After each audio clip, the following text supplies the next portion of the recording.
62세에 재혼 후 한 달. 어찌나 후회되던지 남편이 세상을 떠난 지 3년이 지났습니다. 처음엔 그래도 괜찮았어요.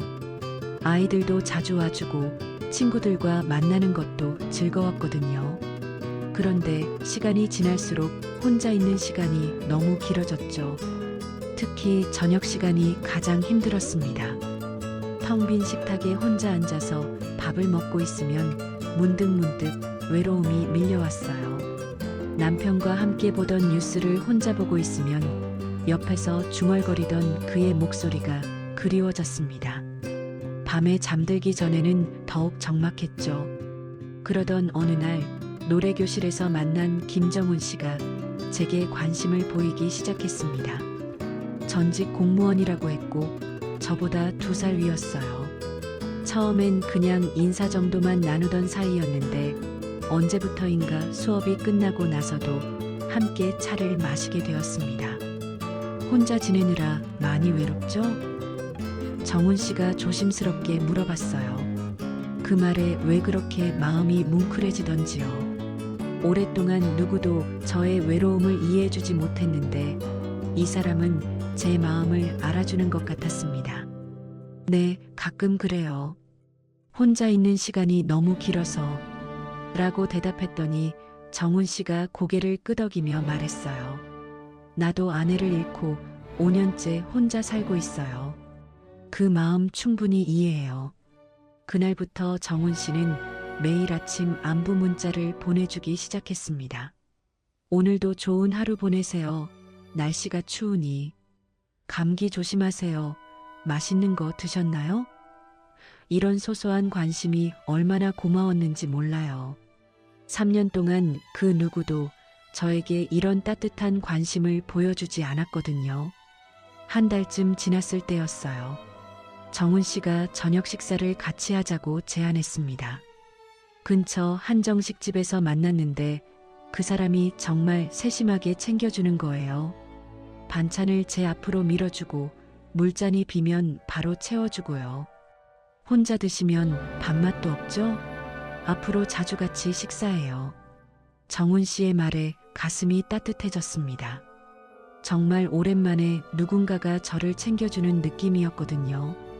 그때만 해도 저는 이런 따뜻함이 얼마나 소중한지만 생각했어요. 저녁 식사 후에 정훈 씨와 동네를 산책했습니다. 이렇게 함께 걷고 있으니까 예전 신혼시절 같네요. 라고 말하는데 왠지 모르게 얼굴이 붉어졌어요. 이 나이에 이런 감정을 느끼다니 저도 참 우스웠습니다. 하지만 동시에 마음 한편으로는 불안함도 있었어요. 너무 빨리 가까워지는 것은 아닌가 하는 생각이 들었죠. 그런데 정훈 씨는 제 그런 마음을 알아차린 것처럼 말했어요. 서두르지 말고 천천히 알아가요. 나도 조심스럽거든요. 그 말에 마음이 놓였습니다. 이 사람은 진정성이 있구나 싶었어요. 그 후로 정훈 씨와의 만남이 잦아졌습니다. 주 2-3회씩 만나서 식사도 하고 영화도 보고 가끔은 드라이브도 했어요. 정훈 씨는 항상 저를 먼저 배려해줬고 제 말을 끝까지 들어줬습니다. 이렇게 좋은 분을 만날 수 있어서 정말 감사해요. 라고 말했더니 정훈 씨가 제 손을 잡으며 말했어요. 나야말로 고마워요. 혼자 지낼 때는 하루하루가 그냥 지나가는 것 같았는데 이제는 매일이 기다려져요. 그 순간 제 마음도 완전히 열렸습니다. 이 사람과 함께라면 남은 인생을 행복하게 보낼 수 있을 것 같았어요. 외로웠던 지난 3년이 꿈만 같았습니다. 하지만 그때는 전혀 몰랐어요. 62세에 재혼을 결심하고 단 한 달 만에 그 결정을 그렇게 후회하게 될 줄은요.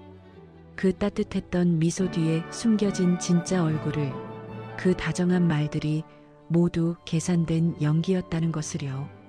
만약 그때 조금만 더 신중했다면, 아이들의 걱정을 조금만 더 들어봤다면 어쩌면 이런 일은 없었을지도 모릅니다.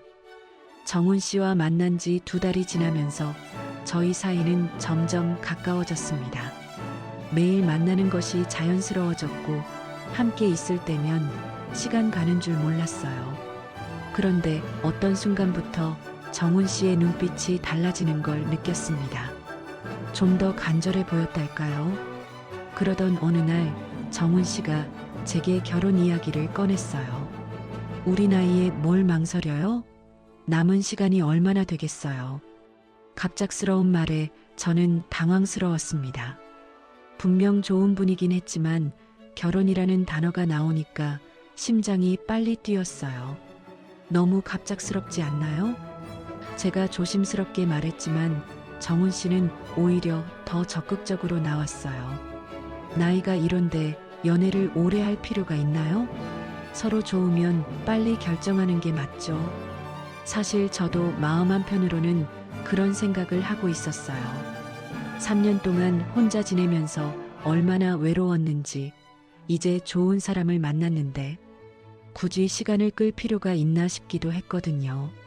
하지만 아이들에게 이야기해야 한다는 생각에 조금 망설여졌습니다. 큰아들 민수와 둘째 민호는 아직 제가 재혼한다는 걸 받아들이기 어려워할 것 같았어요.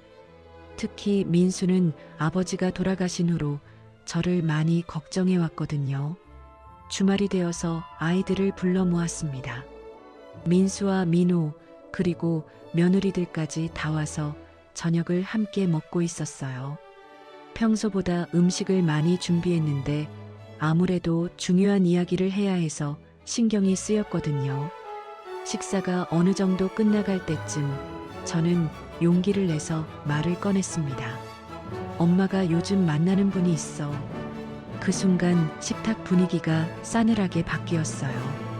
민수가 젓가락을 내려놓으며 놀란 듯이 제게 시선을 고정했습니다. 갑자기 무슨 말씀이세요? 목소리에 당황스러움과 약간의 불쾌감이 묻어났어요. 저도 떨리는 목소리로 계속 말했습니다. 노래교실에서 만난 분인데 정말 좋은 사람이야.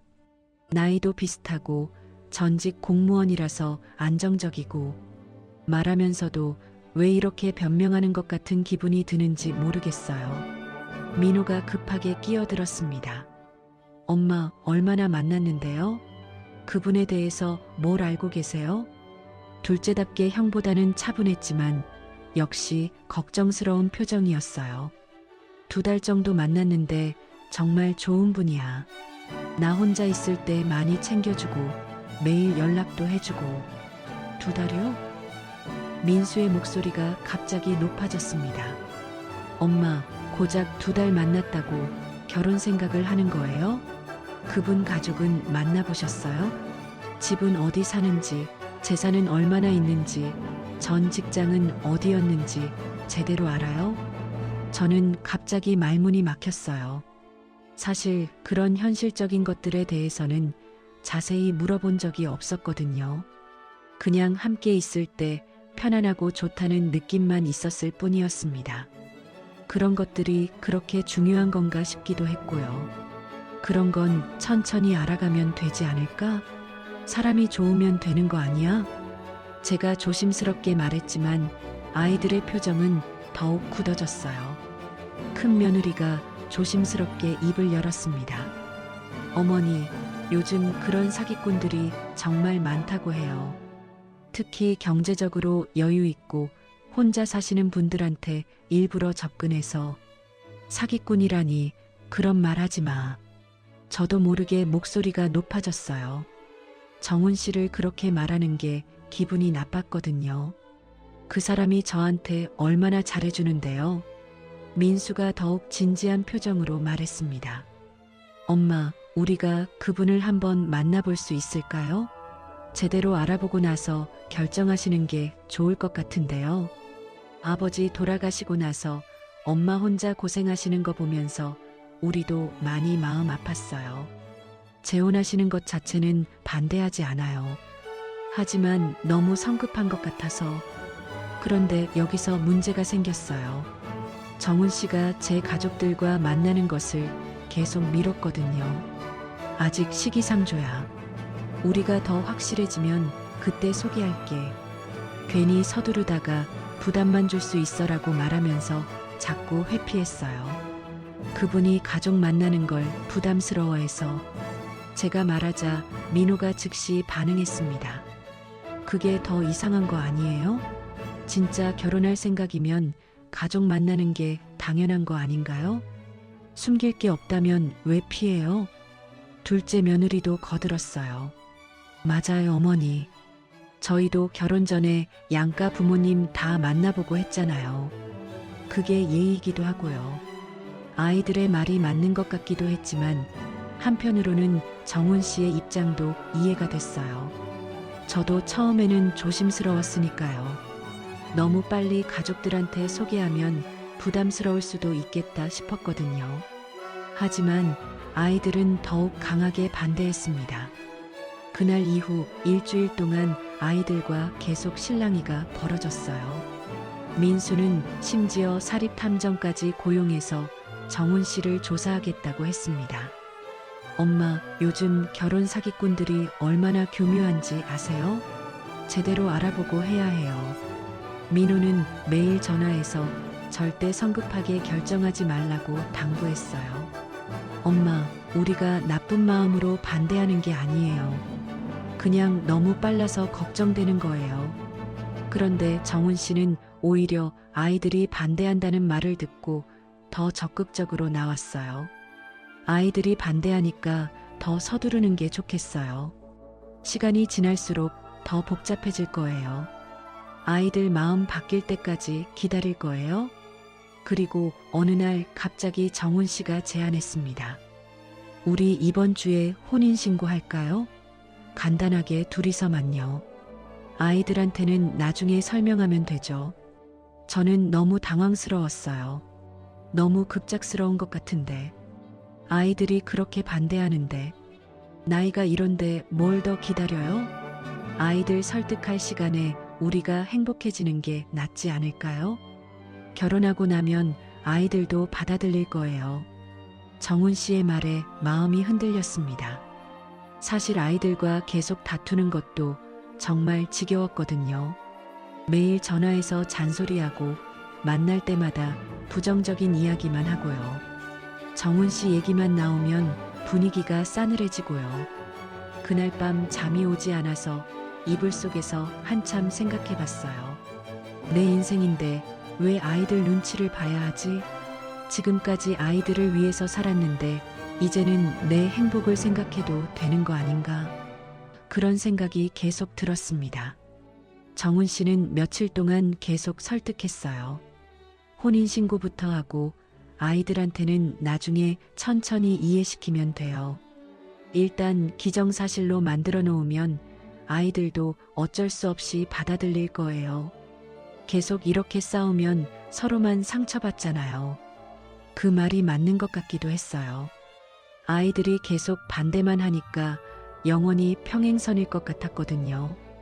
어차피 제가 결정할 일인데 왜 이렇게 복잡하게 만들어야 하나 싶었어요.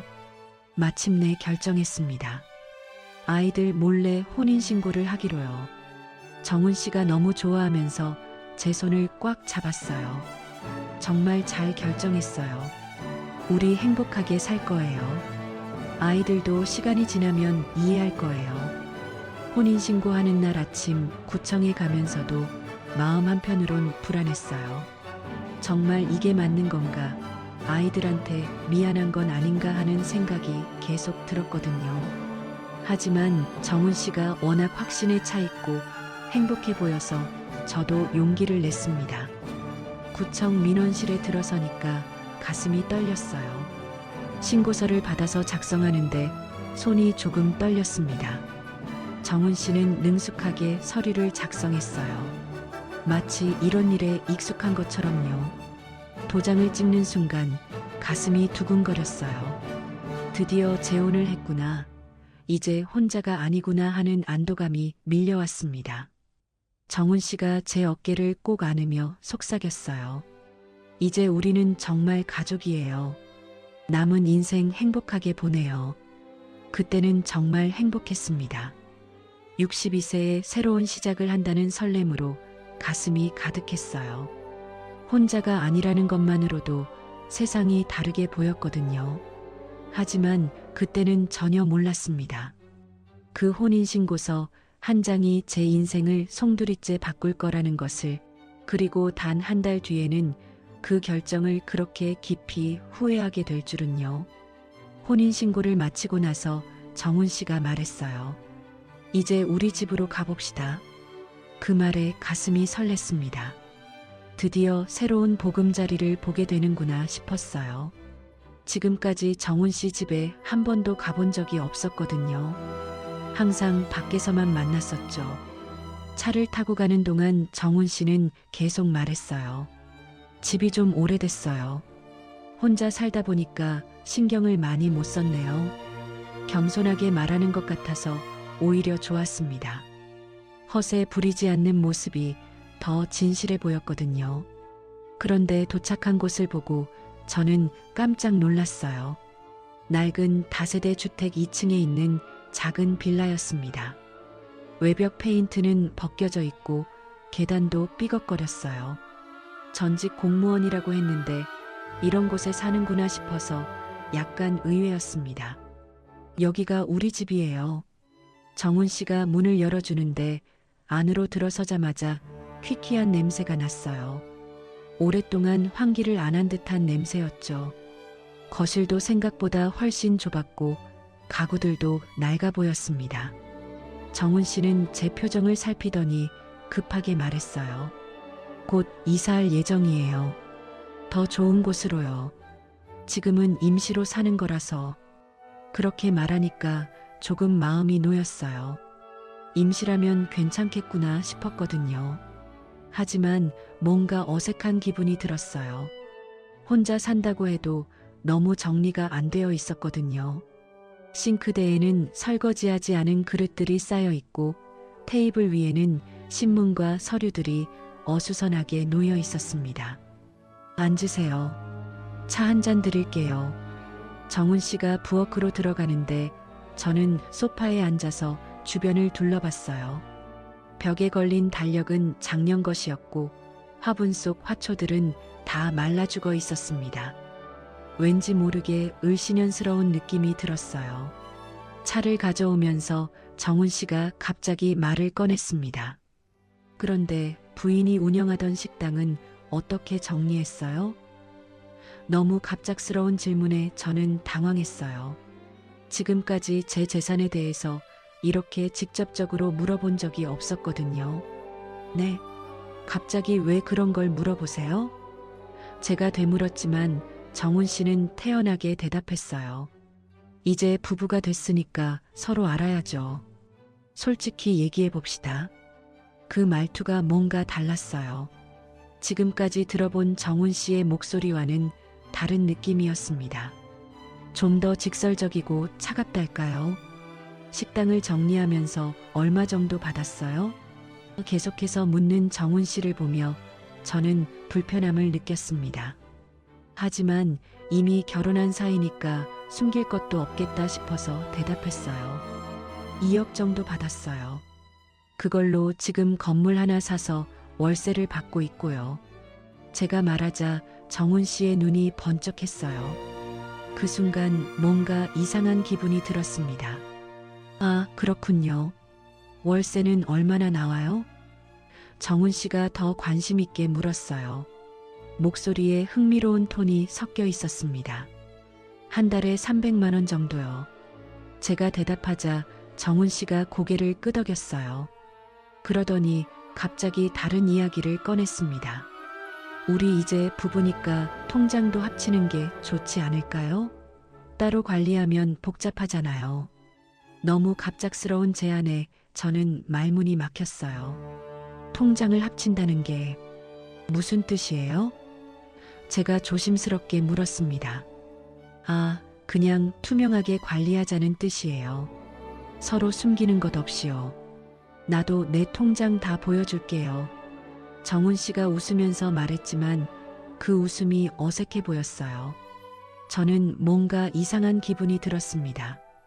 결혼 첫날에 갑자기 재산 이야기만 하는 것도 그렇고 통장을 합치자는 것도 너무 성급한 것 같았거든요. 하지만 거절하기도 애매했어요. 이미 결혼한 사이인데 의심한다고 생각할까 봐서요. 좀 갑작스러운 것 같은데. 제가 말하자 정훈 씨의 표정이 살짝 굳어졌어요. 갑작스럽다니요? 우리 부부잖아요. 부부끼리 뭘 숨겨요? 목소리에 약간 불쾌한 기색이 보였습니다. 지금까지 본 정훈 씨와는 완전히 다른 모습이었어요. 그 순간 뭔가 잘못됐다는 생각이 스쳤지만 저는 그 생각을 애써 무시했습니다. 아마 결혼 첫날이라서 서로 어색한 거겠지. 시간이 지나면 괜찮아질 거라고 스스로를 달랬어요. 그래도 천천히 생각해 볼게요. 제가 말하자 정훈 씨는 더 이상 그 이야기를 하지 않았어요. 하지만 분위기가 확실히 어색해졌습니다. 그날 저녁 식사를 하면서도 정훈 씨는 계속 제 재산에 대해서 물어봤어요. 예금은 얼마나 있어요? 다른 부동산은 없어요? 보험은 뭘로 들어놓았어요? 하나하나가 다 불편했지만 결혼한 사이니까 당연한 것일 수도 있다고 생각했어요. 하지만 밤이 되면서 불안감이 더 커졌습니다. 정훈 씨는 제가 가져온 짐을 정리하면서 계속 뭔가를 확인하는 것 같았어요. 이거 비싸 보이네요. 이 반지 금이에요? 이런 식으로 제 물건들에 대해서 계속 관심을 보였거든요. 잠자리에 들면서도 마음이 편하지 않았어요. 정훈 씨는 금세 잠이 들었지만 저는 잠이 오지 않았습니다. 천장을 바라보면서 계속 생각이 났어요. 이게 맞나? 뭔가 이상한 것 같은데. 그런데 곧바로 다른 생각이 들었어요. 아니야, 내가 너무 예민한 거야. 결혼 첫날이니까 어색할 수 있지. 시간이 지나면 괜찮아질 거야. 저는 스스로를 계속 달랬습니다. 다음 날 아침에도 정훈 씨는 똑같았어요. 은행 가서 통장 정리 좀 해봅시다. 부부 공동 명의로 만들면 세금도 절약되고 좋아요. 계속해서 돈 이야기만 하는 정훈 씨를 보며 저는 점점 불편함을 느꼈습니다. 하지만 이미 혼인신고까지 해버린 상황이었어요. 아이들한테는 아직 말도 하지 않았고 돌이킬 수도 없는 일이었죠. 그래서 저는 계속 스스로를 설득했습니다. 적응하면 괜찮아질 거야. 처음이니까 서로 어색한 거지. 하지만 마음 깊은 곳에서는 이미 후회가 싹트기 시작했어요. 이 결혼이 과연 옳은 선택이었을까? 너무 성급했던 건 아닐까 하는 생각이 자꾸만 들었거든요. 62세에 새로운 시작을 한다고 그렇게 설레었는데 이제는 불안함만 가득했습니다. 결혼한 지 일주일이 지나면서 정훈 씨의 진짜 모습이 조금씩 드러나기 시작했습니다. 처음에는 작은 것들이었어요. 제가 평소에 하던 일들에 대해서 하나씩 간섭하기 시작한 거죠. 화요일 아침이었어요. 저는 평소처럼 등산복을 입고 나가려고 했습니다. 매주 화요일마다 동네 등산 모임에 참석하는 게 제 일과였거든요. 그런데 정훈 씨가 갑자기 말을 걸어왔어요. 어디 가세요? 물어보는 목소리에 뭔가 예사롭지 않은 기운이 느껴졌어요. 등산 모임 가려고요. 매주 화요일마다 가는 거예요. 저는 자연스럽게 대답했는데 정훈 씨의 표정이 굳어졌습니다. 등산 모임이요? 거기 남자들도 많이 오죠? 갑자기 왜 그런 걸 묻는지 이해할 수 없었어요. 그럼요. 남녀노소 다 와요. 건전한 모임이에요. 제가 설명했지만 정훈 씨는 고개를 저었어요. 이제 결혼한 사람이 그런데 왜 가요? 혼자 다닐 때랑은 다르죠. 사람들이 뭐라고 할지 몰라요. 정훈 씨의 말에 저는 깜짝 놀랐습니다. 등산 모임이 뭐가 문제가 되는 건지 이해할 수 없었거든요. 그냥 건강을 위해서 가는 건데요. 뭐가 문제가 되나요? 제가 반박했지만 정훈 씨는 더욱 단호하게 말했어요. 앞으로는 가지 마세요. 내가 싫어해요. 그 말에 가슴이 답답해졌어요. 5년 동안 꾸준히 참석했던 모임인데 갑자기 가지 말라니요. 하지만 첫 주라서 그냥 넘어갔어요. 아직 서로 적응 중이니까 조금 양보해야겠다는 생각이 들었거든요. 그날은 집에 있으면서 정훈 씨와 함께 시간을 보냈습니다. 며칠 후에는 노래교실 문제가 생겼어요. 목요일 오후에 평소처럼 가방을 챙기고 있는데 정훈 씨가 또 물어봤습니다. 오늘은 또 어디 가세요? 목소리에 짜증이 섞여 있었어요. 노래교실이요. 거기서 만났잖아요, 우리. 제가 웃으면서 말했는데 정훈 씨는 전혀 웃지 않았습니다. 이제 그만 다니세요. 나랑 만났으니까 더 이상 갈 필요 없죠. 너무 당황스러워서 말이 안 나왔어요. 왜요? 노래 배우는 게 좋은데요. 취미 활동인데 왜 못 가게 해요? 제가 따지듯이 말하자 정훈 씨의 표정이 확 변했어요. 취미 활동? 거기 남자 선생님 있죠? 그리고 남자 학생들도 많고요. 결혼한 여자가 그런 데서 남자들이랑 어울리는 게 보기 좋아요? 정훈 씨의 말에 어이가 없었어요. 노래교실이 뭐 그런 곳인가요? 말도 안 되는 소리예요. 거기는 정말 순수하게 노래만 배우는 곳이에요. 제가 항변했지만 정훈 씨는 들으려 하지 않았어요. 순수하든 말든 보기가 안 좋아요. 앞으로 가지 마세요. 결국 그날도 노래교실에 가지 못했어요. 5년 동안 꾸준히 다니던 곳인데 갑자기 못 가게 되니까 마음이 허전했습니다. 그 다음 주에는 친구들과의 만남도 제재가 들어왔어요. 오랜 친구인 정미 씨와 점심 약속이 있었는데 나가려고 하니까 정훈 씨가 또 간섭했습니다. 친구 만나러 가세요? 자주 만나네요. 무슨 뜻인지 알 것 같아서 기분이 나빴어요. 한 달에 한 번 만나는 거예요. 오랜 친구라서요. 제가 설명했지만 정훈 씨는 못마땅한 표정이었어요. 결혼하고 나서도 계속 친구들이랑 어울릴 거예요? 이제 가정에 집중해야 하는 거 아닌가요? 그 말에 정말 화가 났어요. 친구 만나는 것까지 왜 제재하는 건지 이해할 수 없었거든요. 친구 만나는 게 왜 가정에 방해가 되나요? 말도 안 되는 소리 하지 마세요. 제가 목소리를 높이자 정훈 씨도 화를 냈어요. 말도 안 된다고요? 결혼한 여자가 밖에서 친구들이랑 수다나 떨고 있으면 보기 좋아요? 집에서 남편이랑 있는 게 맞죠? 정훈 씨의 말에 숨이 막혔어요. 이런 사람이었나 싶었거든요. 그날도 결국 친구와의 약속을 취소했어요. 정미 씨가 왜 갑자기 못 나오냐고 물어봤지만 뭐라고 설명할 말이 없었습니다. 남편이 못 나오게 한다고 말하기도 창피했거든요. 더 심각한 건 아이들과의 만남도 방해하기 시작한 거였어요. 주말에 민수가 아이들을 데리고 놀러 오겠다고 연락했는데 정훈 씨가 거부했어요. 주말에는 우리끼리 시간을 보내야 하는 거 아니에요? 신혼인데 자꾸 사람들이 와서 방해하면 어떻게 해요? 정훈 씨의 말에 어이가 없었어요. 제 아이들과 손주들인데 왜 방해라고 하는 건지요. 제 아이들이에요. 손주들도 할머니 보러 오는 거고요. 제가 항변했지만 정훈 씨는 단호했어요. 아이들은 나중에 만나세요. 지금은 우리가 적응할 시간이 필요해요. 결국 민수에게 연락해서 이번엔 못 온다고 했어요. 민수가 이상하게 생각하는 것 같았지만 자세한 설명은 할 수 없었습니다. 그리고 가장 충격적인 건 스마트폰 문제였어요. 어느 날 정훈 씨가 갑자기 제 스마트폰을 가리키며 말했어요. 그거 너무 복잡해 보여요. 우리 나이에 그런 걸 쓸 필요가 있나요? 무슨 말인지 몰라서 멍하니 있었어요.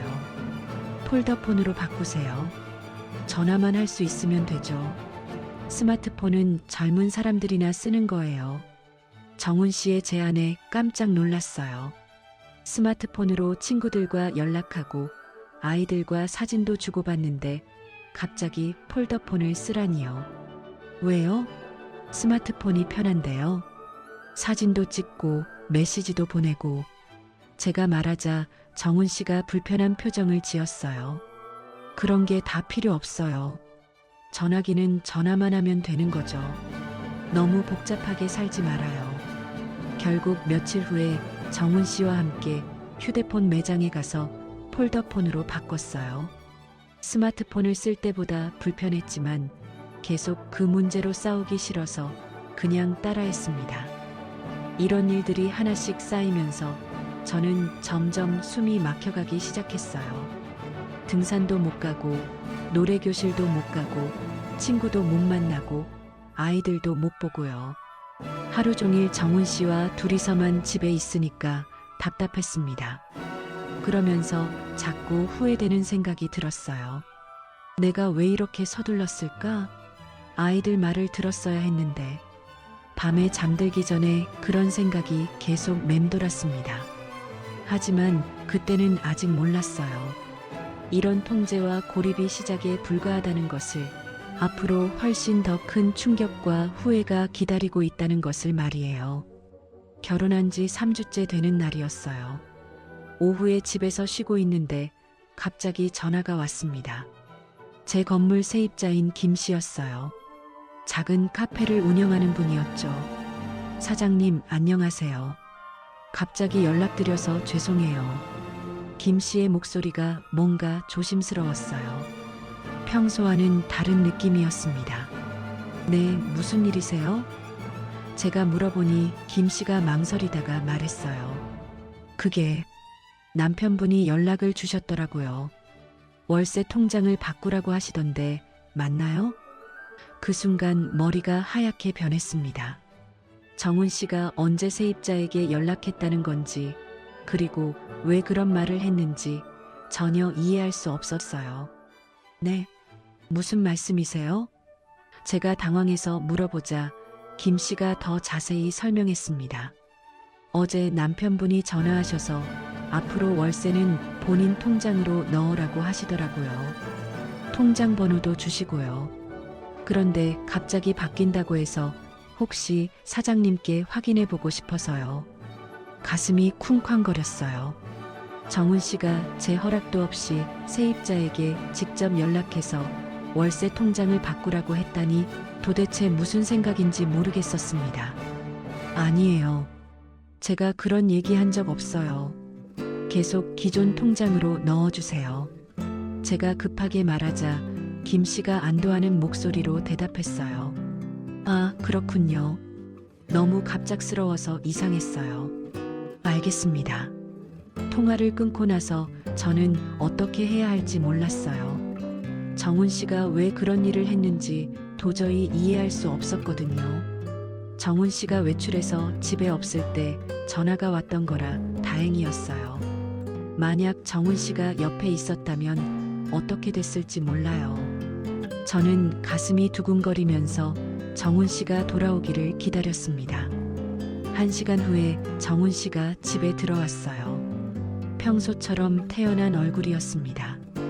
저는 용기를 내서 물어봤어요. 세입자한테 왜 연락했어요? 월세 통장 바꾸라고요? 정훈 씨의 표정이 순간 굳어졌다가 이내 태연해졌어요. 아, 그거요? 이야기하려고 했는데 깜빡했네요. 마치 아무것도 아닌 일인 것처럼 말하는 정훈 씨를 보며 더욱 당황스러웠습니다. 왜 제 허락도 없이 그런 일을 했어요? 제가 따지듯이 물어보자 정훈 씨가 오히려 당당하게 대답했어요. 우리 부부잖아요. 남자 집주인이 더 신뢰감 있죠. 세입자들도 그게 더 좋아할 거예요. 말도 안 되는 논리였어요. 제 건물인데 왜 정훈 씨 명의로 월세를 받아야 하는 건지요. 그래도 제 건물이잖아요. 왜 당신 통장으로 받아요? 제가 더 강하게 따지자 정훈 씨가 살짝 짜증을 냈어요. 왜 이렇게 예민하게 반응해요? 나중에 정산하면 되잖아요. 부부 재산은 공동 재산이니까 똑같은 거 아니에요? 그 말에 뭔가 이상한 기분이 들었어요. 공동 재산이라는 건 맞지만 굳이 정훈 씨 통장으로 받을 이유는 없었거든요. 정산이라는 게 뭔 말이에요?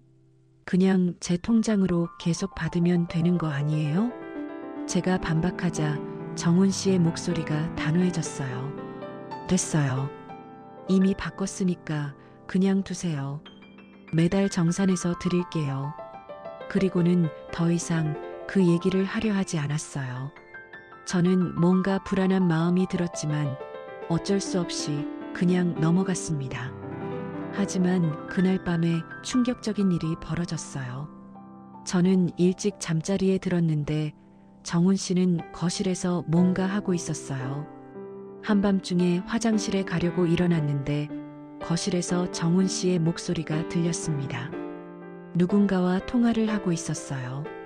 목소리가 작았지만 조용한 밤이라 어느 정도 들렸습니다. 저는 몰래 문틈으로 들어봤어요. 이번엔 확실해. 건물 있고 현금도 꽤 있고 정훈 씨가 누군가에게 말하고 있었어요. 가슴이 철렁했습니다. 설마 저에 대한 얘기를 하는 건 아니겠죠? 한 3억은 뽑을 수 있을 것 같아. 월세도 이제 내 통장으로 들어오고 그 순간 온몸에 소름이 돋았어요. 분명히 저에 대한 얘기였습니다. 뽑는다는 게 무슨 뜻인지 대충 알 것 같았어요. 아직 의심은 안 하는 것 같아. 순진해서 다행이야. 좀 더 시간이 필요하지만 정훈 씨의 목소리가 계속 들렸어요. 저는 온몸이 떨렸습니다. 이게 꿈인가 싶었거든요. 다음 타겟은 누구로 잡을까? 이번 일 끝나고 나면 또 찾아봐야지. 그 말에 정말 온 세상이 무너지는 것 같았어요. 다음 타겟이라니, 그럼 저는 그냥 사기의 대상이었던 건가요? 저는 조심스럽게 침실로 돌아갔어요. 가슴이 너무 빨리 뛰어서 숨쉬기도 힘들었습니다. 이불을 뒤집어 쓰고 생각해 봤어요. 방금 들은 게 정말일까요? 혹시 제가 잘못 들은 건 아닐까요? 하지만 아무리 생각해도 분명했어요. 정훈 씨는 저를 사랑해서 결혼한 게 아니라 제 돈을 노리고 접근한 거였어요. 그러니까 지금까지의 모든 행동들이 설명이 되는 거였죠. 왜 처음 만났을 때부터 그렇게 적극적이었는지, 왜 가족들과 만나는 걸 피했는지, 왜 결혼을 그렇게 서둘렀는지, 왜 제 재산에 대해서만 관심을 보였는지 모든 게 이제 이해가 됐어요. 그리고 왜 제 일상을 통제하려고 했는지도 알겠어요. 친구들이나 가족들과 만나면 상담받을 수 있으니까 최대한 고립시키려고 한 거였어요. 정말 치밀하고 무서운 계획이었습니다. 저는 밤새 잠을 못 잤어요. 어떻게 해야 할지 모르겠었거든요. 경찰에 신고해야 하나, 아이들에게 말해야 하나, 아니면 정훈 씨에게 직접 따져야 하나, 머릿속이 복잡했어요. 62세에 새로운 사랑을 만났다고 그렇게 행복해했는데 알고 보니 저는 그냥 사기꾼의 먹잇감이었던 거예요. 외로움을 이용당한 거죠. 그 생각을 하니까 너무 자괴감이 들었습니다. 아이들이 그렇게 반대했는데 제가 고집을 부린 것도 후회됐어요. 아이들이 정말 저를 걱정해서 말한 건데 저는 감정에 휘둘려서 그런 걱정을 무시했거든요. 이제 후회는 공포로 바뀌었어요. 정훈 씨가 정말로 제 재산을 다 가져갈 수도 있겠구나 싶었거든요. 그러면 저는 정말 아무것도 남지 않게 되는 거예요. 생각만 해도 끔찍했습니다. 그날 밤 이후로 저는 정훈 씨를 완전히 다른 시각으로 보게 되었습니다. 의심의 눈으로 그의 모든 행동을 관찰하기 시작했어요. 그리고 며칠 후 더욱 충격적인 사실들을 알게 되었습니다. 정훈 씨는 밤늦게 자주 전화 통화를 했어요. 저는 잠든 척하면서 귀를 기울였습니다. 처음엔 무서웠지만 진실을 알아야겠다는 마음이 더 컸거든요. 부산 쪽은 어때? 괜찮은 타겟 있어? 정훈 씨가 누군가에게 묻고 있었어요. 부산이라니 전국적으로 활동하는 건가 싶었습니다. 아, 그 할머니는 자식들이 너무 까다로워서 포기했어. 요즘 젊은 것들이 워낙 의심이 많아서. 정훈 씨의 목소리에서 짜증이 묻어났어요. 할머니라는 표현을 쓰는 걸 보니 저 같은 연령대 여성들을 노리는 게 확실했습니다. 다음 날 밤에도 또 다른 통화가 있었어요. 이번에는 더 구체적인 내용이었습니다. 대구에서 한 건 끝났어. 2억 반 정도 빼냈지. 그 할머니는 정말 순진했어. 정훈 씨가 자랑스럽게 말하고 있었어요. 2억 반이라니 엄청난 금액이었습니다. 이번 서울 거는 더 큰데 건물도 있고 현금도 많아. 한 3억은 될 것 같아. 제 얘기를 하는 게 분명했어요. 가슴이 철렁했습니다. 혼인신고는 했어? 그래야 확실하지. 상대방이 묻는 것 같았어요. 당연히 했지. 그게 제일 중요한 거잖아. 혼인신고만 하면 절반은 성공한 거야. 정훈 씨의 대답에 온몸이 얼어붙었어요. 혼인신고가 사기의 핵심이었던 거죠. 며칠 후에는 더욱 끔찍한 통화를 들었습니다. 전주에서 했던 방식대로 하면 돼. 먼저 월세 통장 바꾸고 그 다음에 대출받게 하는 거야. 정훈 씨가 누군가에게 설명하고 있었어요. 마치 매뉴얼이라도 있는 것처럼 체계적이었습니다. 보통 한 달 정도면 의심하기 시작해. 그 전에 최대한 빼내야 해. 한 달이라는 기간이 나오자 소름이 돋았어요. 지금이 딱 한 달째였거든요. 나이 많은 여자들은 외로움 때문에 쉽게 넘어가. 매일 연락하고 자주 만나고 좀 밀어붙이면 금세 결혼까지 가져갈 수 있어. 정훈 씨의 말에 저는 정말 분노가 치밀어 올랐어요. 제가 느꼈던 그 모든 감정들이 다 계산된 것이었구나 싶었거든요. 가족들이 반대하면 그럼 어떻게 해? 상대방이 걱정스럽게 물어보는 것 같았어요. 가족들 만나는 걸 최대한 피하고 서둘러서 혼인신고부터 해버려. 기정사실로 만들어 놓으면 어쩔 수 없잖아. 정훈 씨의 대답에 모든 퍼즐이 맞춰지기 시작했어요. 왜 정훈 씨가 저에게 그렇게 적극적으로 다가왔는지, 왜 만난 지 얼마 되지도 않았는데 결혼 이야기를 꺼냈는지, 왜 아이들과 만나는 걸 계속 미뤘는지, 왜 혼인신고를 그렇게 서둘렀는지 모든 것이 이제 명확해졌어요. 그리고 왜 결혼 후에 제 일상을 통제하려고 했는지도 이해가 됐습니다. 친구들이나 가족들과 만나면 상담받을 수 있으니까 최대한 고립시켜서 의심할 기회를 주지 않으려고 한 거였어요. 폰도 바꾸게 했어? 스마트폰 쓰면 인터넷으로 검색해 볼 수 있으니까 위험해. 상대방이 묻자 정훈 씨가 웃으며 대답했어요. 당연히 폴더폰으로 바꿨지. 나이 많다는 핑계로 하면 쉽게 넘어가더라고. 저는 정말 바보였구나 싶었어요. 그 모든 것들이 다 계산된 것이었는데 저만 모르고 있었던 거죠. 마지막으로 들은 통화가 가장 충격적이었어요. 이 일 끝나면 광주로 가볼 생각이야. 거기도 괜찮은 타겟들이 있다던데. 정훈 씨가 말하고 있었어요. 몇 번째야 이제? 상대방이 묻자 정훈 씨가 손가락으로 헤아리는 소리가 들렸어요. 이번 포함해서 7번째? 아니 8번째인가. 암튼 많이 했지. 7번째라니 저 말고도 이미 여러 명의 피해자가 있었던 거예요. 그것도 전국적으로 말이죠. 나이도 이제 적당하고 경험도 쌓였으니까 한 번에 큰 거 터뜨리고 은퇴할까 생각도 해. 정훈 씨가 웃으며 말하는데 그 웃음소리가 정말 소름 끼쳤어요. 그 순간 모든 게 명확해졌습니다. 정훈 씨는 전국을 돌아다니며 60대에서 70대 여성들만 골라서 접근하는 전문 결혼 사기꾼이었어요. 저는 그냥 그의 여러 번째 타겟 중 하나였던 거죠. 노래교실에서 만난 것도 우연이 아니었을 거예요. 아마 미리 제가 거기 다닌다는 걸 알고 일부러 등록했을 수도 있겠죠. 제 정보를 어떻게 알아냈는지는 모르겠지만 분명히 계획적이었을 거예요. 그동안 정훈 씨가 보여준 따뜻함도 세심한 배려도 다정한 말들도 모두 다 연기였던 거예요. 저를 사랑한 게 아니라 제 돈을 사랑한 거였죠. 생각해보니 정말 완벽한 연기였어요. 저는 완전히 속아 넘어갔거든요. 62세에 재혼을 한 지 이제 딱 한 달이 지났습니다. 한 달 전만 해도 새로운 인생이 시작된다고 그렇게 설레었는데 지금은 절망밖에 없어요. 어찌나 후회되던지요. 내가 왜 그때 아이들 말을 듣지 않았을까요?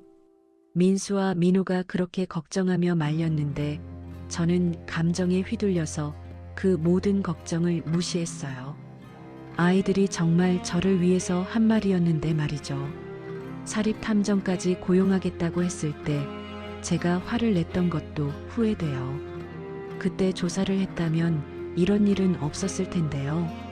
외로움에 눈이 멀어서 경고 신호들을 다 무시했던 거예요. 이제 어떻게 해야 할지 정말 막막합니다.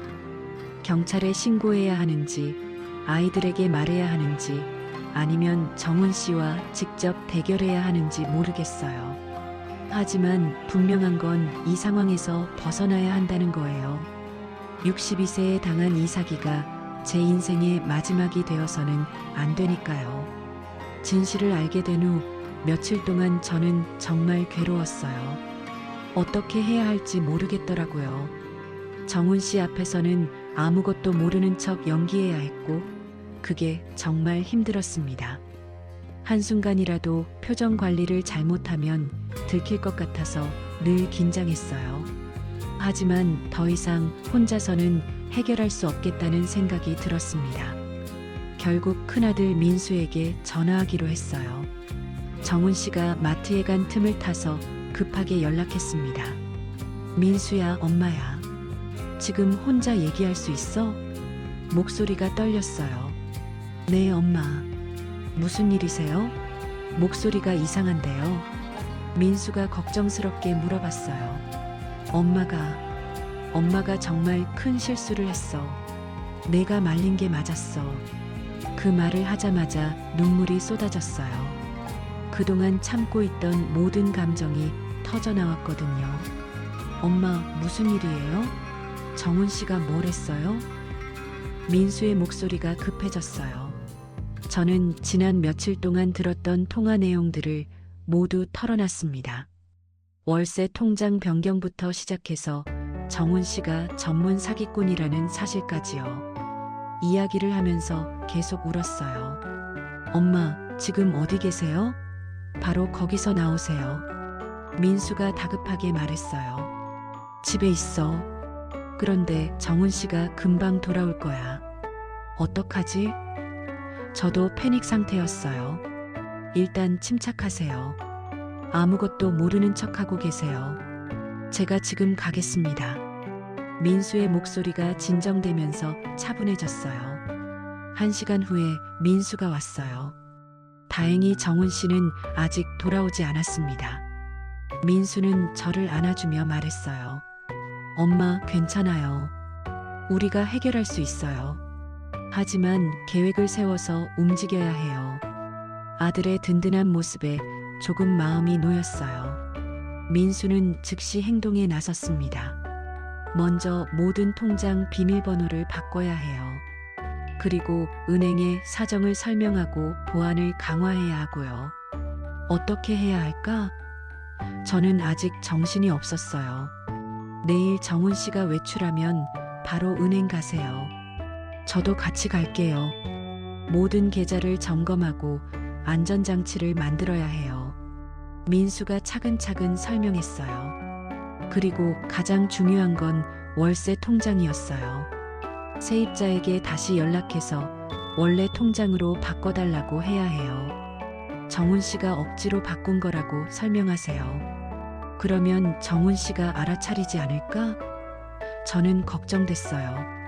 그래서 증거를 먼저 확보해야 해요. 통화하는 거 녹음할 수 있어요? 민수가 물어봤어요. 휴대폰이 폴더폰이라서. 제가 말하자 민수가 작은 녹음기를 꺼냈어요. 이거 쓰세요. 작아서 들키지 않을 거예요. 통화할 때마다 녹음하세요. 민수가 녹음기 사용법을 가르쳐 줬어요. 며칠 후부터 본격적인 탈출 계획이 시작됐어요. 정훈 씨가 외출할 때마다 저와 민수는 은행을 돌아다녔습니다. 모든 계좌의 비밀번호를 변경하고 정훈 씨가 접근할 수 없도록 보안을 강화했어요. 은행 직원들에게도 사정을 설명했습니다. 결혼 사기를 당하고 있는 상황이라고 말하니까 직원들이 적극적으로 도와줬어요. 정훈 씨가 나타나면 즉시 연락해달라고 부탁했습니다. 부동산 관리회사에도 연락했어요. 월세 통장을 원상복구해달라고 했죠. 다행히 아직 정훈 씨 통장으로는 한 번도 입금되지 않았어서 쉽게 바꿀 수 있었어요. 가장 어려운 건 정훈 씨 앞에서 아무것도 모르는 척 연기하는 거였어요. 그가 돈 얘기를 할 때마다 속에서는 화가 치밀어 올랐지만 최대한 태연한 척 했습니다. 통장 합치는 거 생각해 봤어요? 정훈 씨가 또 그 얘기를 꺼냈을 때 저는 웃으며 대답했어요. 네, 좋은 생각이에요. 시간 날 때 은행 가서 해봐요. 속으로는 절대 안 된다고 생각하면서도 겉으로는 동조하는 척 했죠. 그리고 기회가 될 때마다 녹음을 했어요. 정훈 씨가 밤에 통화하는 걸 녹음기로 담았습니다. 여러 차례 녹음하다 보니 더욱 확실한 증거들이 모였어요. 광주 쪽은 언제 갈 거야? 이번 건 끝나면 한동안 쉬어야겠어. 요즘 경찰들이 워낙 까다로워서 조심해야 해. 이런 내용들이 다 녹음됐어요. 일주일 정도 준비하고 나서 드디어 탈출 계획을 실행하기로 했습니다. 정훈 씨가 오후에 볼 일이 있다며 외출한다고 했어요. 이때다 싶었죠. 몇 시에 돌아와요? 저는 자연스럽게 물어봤어요. 저녁 늦게 될 것 같아요. 친구들이랑 술도 마실 거거든요. 정훈 씨의 대답에 마음이 놓였어요. 충분한 시간이 있겠구나 싶었거든요. 정훈 씨가 나간 후 30분 정도 기다렸다가 민수에게 연락했어요. 민수는 이미 근처에서 대기하고 있었습니다. 이제 나가세요. 필요한 짐만 싸고요. 민수가 말했어요. 저는 간단한 옷가지와 중요한 서류들만 가방에 담았어요. 너무 많이 가져가면 의심받을 수 있으니까요. 가장 중요한 건 통장과 도장, 그리고 녹음기였어요. 짐을 다 싸고 집을 나서려는 순간 갑자기 무서워졌어요. 만약 정훈 씨가 갑자기 돌아온다면? 만약 탈출 과정에서 들킨다면? 상상만 해도 끔찍했어요. 하지만 더 이상 여기 있으면 안 된다는 생각이 더 강했습니다. 저는 깊이 숨을 들이쉬고 현관문으로 향했어요. 현관문 손잡이를 잡는 순간 손이 떨렸어요. 이 문을 나가면 정말로 끝인 거구나 싶었거든요. 62세에 시작한 새로운 사랑이라고 믿었던 것이 이렇게 끝나는구나 싶어서 마음이 아팠어요. 문을 열고 복도로 나왔을 때 갑자기 눈물이 쏟아졌어요. 한 달 동안 참고 있던 모든 감정이 터져 나왔습니다. 후회, 분노, 절망, 두려움이 모두 섞인 눈물이었어요. 계단을 내려가면서도 계속 울었어요. 내가 왜 이렇게 바보였을까? 왜 아이들 말을 듣지 않았을까? 왜 그렇게 서둘렀을까? 온갖 후회가 밀려왔습니다. 건물 밖으로 나와서 민수의 차를 탔을 때 비로소 안전하다는 느낌이 들었어요. 민수가 제 어깨를 토닥여주며 말했어요. 엄마, 이제 괜찮아요. 집으로 가요. 그 말에 더욱 눈물이 났어요. 집이라는 말이 그렇게 고마울 수가 없었거든요. 한 달 동안의 악몽이 드디어 끝났습니다. 하지만 아직 끝이 아니라는 걸 알고 있었어요. 이제 정훈 씨를 신고하고 다른 피해자들을 구해야 했으니까요. 집에 돌아온 그날 밤, 저는 민수와 함께 경찰서에 신고하러 갔습니다. 녹음 파일과 모든 증거 자료를 들고 말이에요. 경찰관들은 저희 이야기를 진지하게 들어줬어요. 이런 케이스가 요즘 정말 많아요. 특히 중장년층을 노린 결혼 사기가 급증하고 있습니다. 담당 형사가 말했어요. 저만 당한 게 아니라는 게 위로가 되기도 했지만 한편으로는 더 화가 났어요. 녹음 파일을 들려주자 형사의 표정이 심각해졌습니다. 이 정도면 충분한 증거네요. 전문적인 사기 조직인 것 같습니다. 바로 수사에 들어가겠습니다. 그 후 며칠 동안 경찰 조사가 이어졌어요. 정훈 씨의 진짜 신분부터 시작해서 그의 활동 범위까지 모든 게 드러났습니다.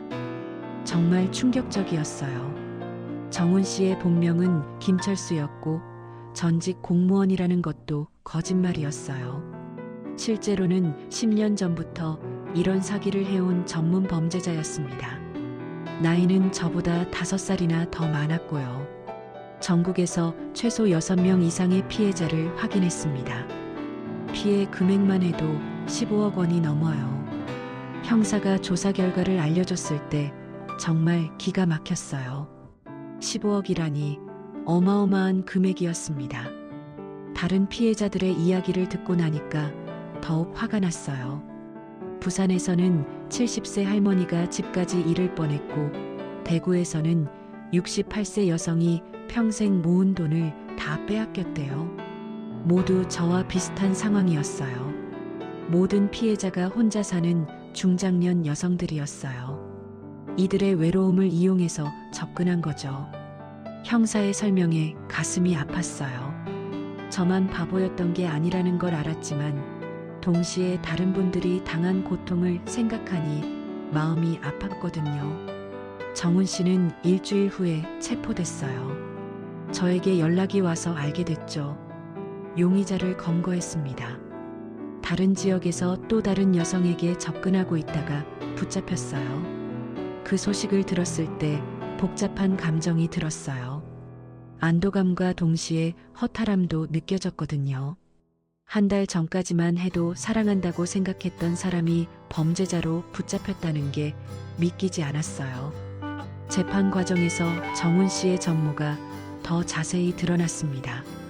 그는 10년 동안 전국을 돌아다니며 20명 넘는 여성들을 속였대요. 수법도 완전히 똑같았어요. 노래교실이나 등산 모임 같은 곳에서 접근해서 빠르게 친밀감을 형성하고 외로움을 파고들어서 결혼까지 유도하는 거였죠. 재판장에서 정훈 씨를 다시 봤을 때의 기분을 잊을 수가 없어요. 수갑을 차고 있는 그의 모습은 제가 알던 다정한 사람과는 완전히 달랐어요. 차가운 눈빛으로 저를 쳐다보던 그 순간 정말로 모든 게 거짓이었구나 하는 걸 실감했어요. 결국 정훈 씨는 사기죄와 결혼 사기죄로 7년형을 받았습니다. 다른 피해자들과 함께 민사소송도 냈고 다행히 일부 재산을 돌려받을 수 있었어요. 하지만 돈보다 더 큰 상처, 마음이었죠. 집으로 돌아온 후 한동안 저는 심리적으로 많이 힘들었어요.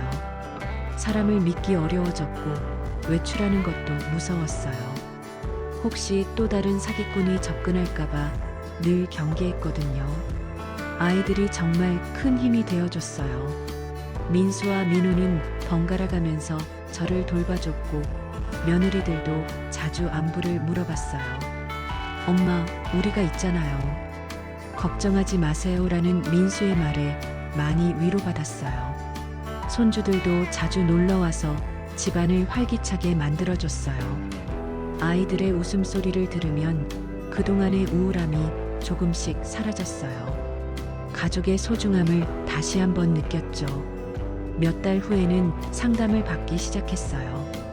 심리상담사 선생님은 제가 겪은 일이 전혀 부끄러운 일이 아니라고 말해줬어요. 외로움은 인간의 자연스러운 감정이에요.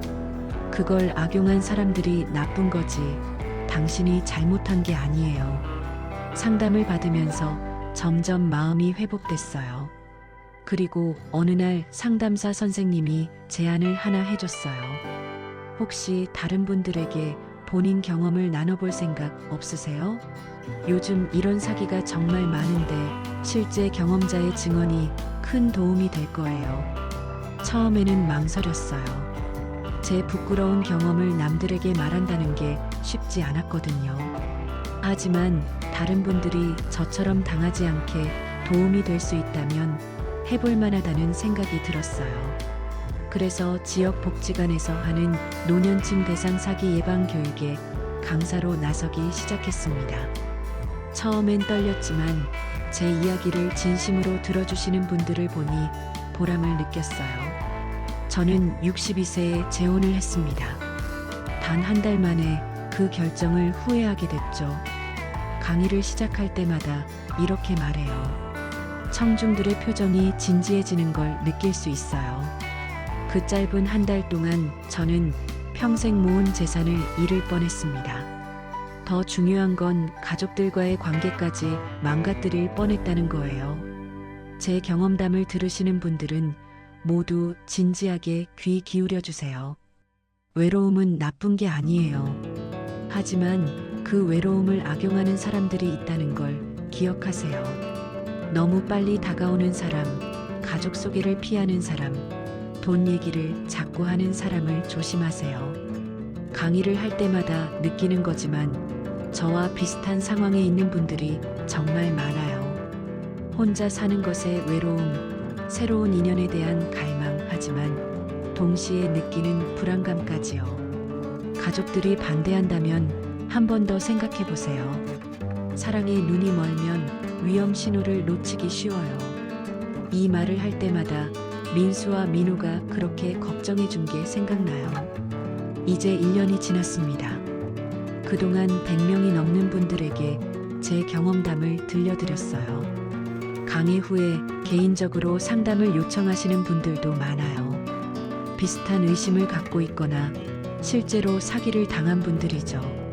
선생님 덕분에 위험한 상황에서 벗어날 수 있었어요. 라는 감사 인사를 들을 때마다 보람을 느껴요. 제가 당한 고통이 헛되지 않았구나 싶어요.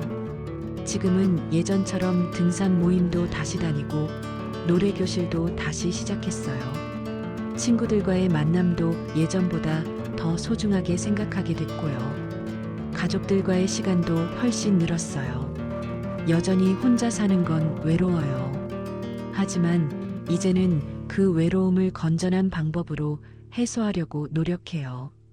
급하게 새로운 인연을 만들려고 하지 않고 있는 그대로의 제 삶을 소중히 여기려고 해요. 62세에 당한 결혼 사기가 제 인생의 가장 큰 시련이었지만 동시에 가장 큰 깨달음을 준 경험이기도 해요. 제 후회가 다른 분들의 경고가 되어서 더 이상 이런 피해자가 생기지 않았으면 좋겠어요.